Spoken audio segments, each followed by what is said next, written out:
And the topic is Anglo-Mysore War. So in this topic we are going to study about Hyder Ali. Then we will study the first Anglo-Mysore War, then the second Anglo-Mysore War, then the third Anglo-Mysore War, and the fourth Anglo-Mysore War. So let's start. So Hyder Ali, he started his career as a soldier in the Mysore army and soon rose to prominence in the army owing to his military skills. And he was made the Dalawai, that is commander in chief, because of his military skills. He was a good military commander and a soldier, and later the chief minister of the Mysore state. Okay, so later on he became the chief minister of Mysore state under Krishna Raja Wadayar second, okay, the ruler of Mysore. So through his administrative prowess and military skills, he became the de facto ruler of Mysore, with the real king reduced to a titular head only. Now he became the real administrator, the real caretaker of the Mysore. He set up a modern army and trained them along European lines, because he knew that he was, aware of the contemporary things which were going around, and he saw that the French army and the English army, they are successful because of the well trained soldiers. So he also decided to train his army on the lines of Europeans. So that's why he modernized his army. Here is the image of Hyder Ali. Then after some time the first Anglo-Mysore War broke out. And what was the reason?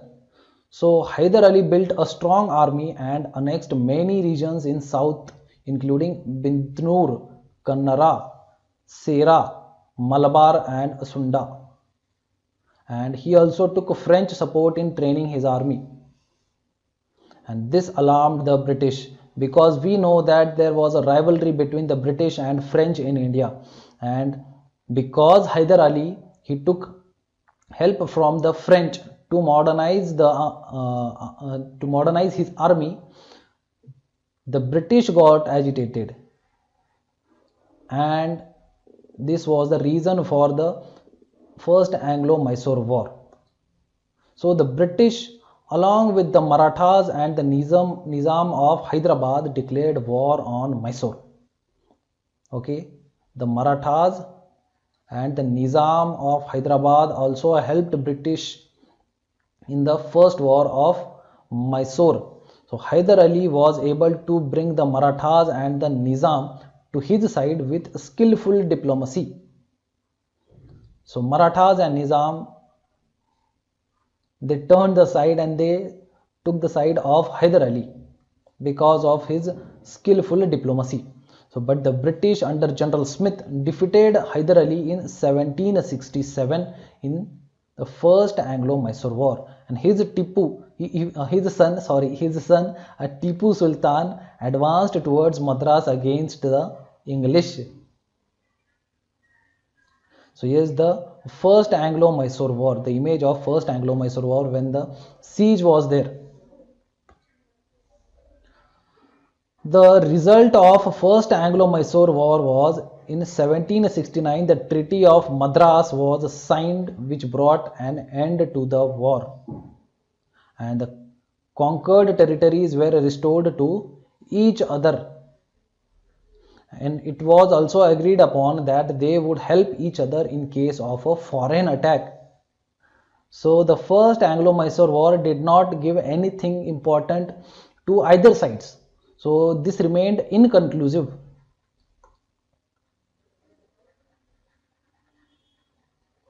Okay, inconclusive.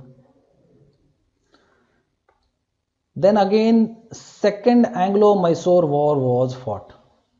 Always English were, involved, engaged in this kind of wars with one state or the other. because they had clear intentions in their mind when they came to India and they saw that there is a political vacuum in India. They thought that this is the opportunity we should grab and expand our empire. So the causes for a second Anglo-Mysore war. So the Marathas attacked Mysore in 1771, but the British refused to honor the Treaty of Madras and did not give support to Hyder Ali. Okay, and as a result, Hyder Ali's territories were taken by the Marathas.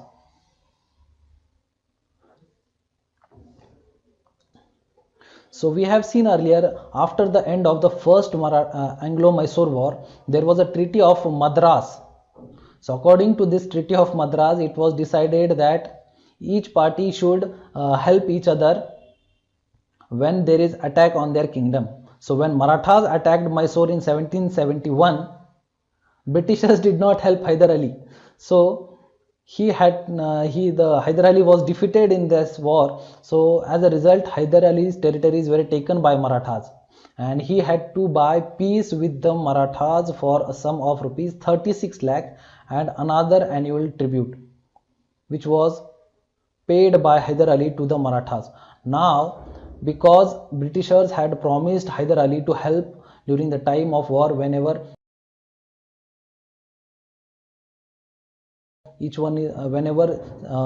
either of the party is attacked. So this was a treaty, but the English East India Company, they broke this treaty and they did not help Hyder Ali, and this angered Hyder Ali, who started hating the British. And when the English attacked Mahe, a French possession under Hyder Ali's dominion, he declared war on the English in 1780. So this was the cause of a second Anglo-Mysore war.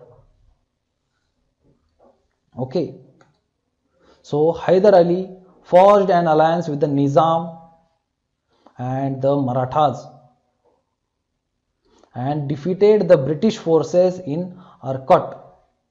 So Hyder Ali died in 1782 and the war was continued by his son Tipu Sultan. So Sir Ayerkut, who had earlier defeated Hyder Ali many times, ended the war inconclusively with the Treaty of Mangalore. Again, the second Anglo-Mysore war was also inconclusive. Okay, and the next time the Treaty of Mangalore. Now you should remember the first Anglo-Mysore war, the Treaty of Madras. Treaty of Madras in first. Okay, and during the second Anglo-Mysore war, Treaty of Mangalore. Now you should remember the treaty and the war. So here's the images from the second Anglo-Mysore war. So what was the result? As per the Treaty of Mangalore, both parties agreed to return the captured territories and prisoners to each other. Again inconclusive. I don't know why they were fighting, just fighting and then again signing a treaty and again giving back the territories which they had occupied. So this way second Anglo-Mysore war also ended without resulting in anything. So this time the third Anglo-Mysore war. And now this time the cause was the British started improving their relationship with the Nizam of Hyderabad and the Marathas. Okay. And Tipu Sultan, who assumed control of Mysore after Hyder Ali's death, had French help in bettering his military resources. Now, like his father, Tipu Sultan was also a brave person, an able military leader. So he also started to organize his forces. He also started to organize his army on the lines of the European. So he took help from the French to organize his military. So he also refused to free the English prisoners taken during the second Anglo-Mysore war as per the Treaty of Mangalore. Tipu Sultan refused to free the prisoners of second Anglo-Mysore war. Now, Tipu declared war on Travancore in 1789, and Travancore was a friendly state of the British. And now this resulted in 1790 the Governor General of Bengal, Lord Cornwallis, declared war on Tipu. Why? Because Tipu declared war on Travancore in 1789, and Tipu was defeated in the first phase of war and his forces had to retreat. So later the English advanced towards Tipu's capital at Srirangapatnam and Tipu had to bargain for peace. Tipu was defeated. So here you can see the British forces marching towards Tipu. So the Third Anglo-Mysore War, the result of the Third Anglo-Mysore War was the war ended with the Treaty of Srirangapatnam in 1792. As per the treaty, Tipu had to cede half of his kingdom to the English, including the areas of Malabar, Dindigul, Coorg and Baramahal. Okay. He also had to pay rupees 3 crore as war indemnity to the British. And Tipu also had to surrender 2 of his sons as surety to the British till he paid his due. Tipu also had, remember this, Tipu also had to surrender 2 of his sons as surety. So Tipu had to surrender 2 of his sons as surety, that means hostage. So his 2 sons were taken as hostage. Here you can see the British are taking his son as hostage in the Treaty of Srirangapatnam. So now the final war, that is Fourth Anglo-Mysore War. Now enough is enough. Finish it off. So the fourth time again there was war between the English East India Company and Mysore, and the Treaty of Srirangapatnam failed to bring peace between Tipu and English, and Tipu also refused to accept the subsidiary alliance of Lord Wellesley. Okay, so let me clear some things here. What was this subsidiary alliance? The subsidiary alliance was that you will have to maintain army, you will have to disband your own army and our army will defend your kingdom. Okay, that means the British army will defend the kingdom, and a British resident will be there in the kingdom. British resident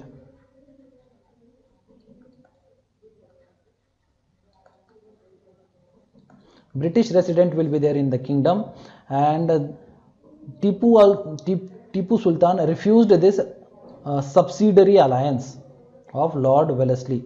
So remember, this subsidiary alliance was given by Lord Wellesley, and Tipu aligned with the French, which was the threat for the Britishers.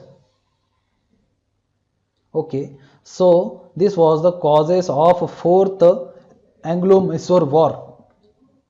So Mysore was attacked from all 4 sides. Now this was a big attack on Mysore, and the Marathas and the Nizam invaded from the north, and Tipu's troops were outnumbered 4:1. A huge force attacked Mysore, and the British secured a decisive victory at the Battle of Seringamapatnam in 1799. Okay, and Tipu died while defending the city. Yes, the Battle of Seringamapatnam. And it is said that Tipu Sultan fought bravely against the English East India Company. And the result was Tipu's territories were divided between British and the Nizam of Hyderabad. Tipu Sultan died while defending the city, and his kingdom was divided between British and Nizam of Hyderabad, and the core area around Srirangapatnam and Mysore was restored to the Wadiyar dynasty, who had been ruling Mysore before Hyder Ali became the de facto ruler. Now again the Wadiyar dynasty was reinstalled by the Britishers, and the small area, the core area like the Seringamapatnam and Mysore was given to the Wadiyar dynasty, and Mysore entered into a subsidiary alliance with the British, and a British resident was placed at the Mysore court, and the kingdom of Mysore remained a princely state, not directly under the British uh, until 1957, when it chose to join the Indian Union. So in this way, the fourth Anglo-Mysore War was ended with the death of Tipu Sultan. So in our next lesson, we are going to study about the Anglo-Maratha Wars.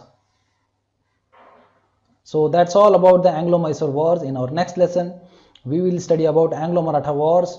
So stay tuned.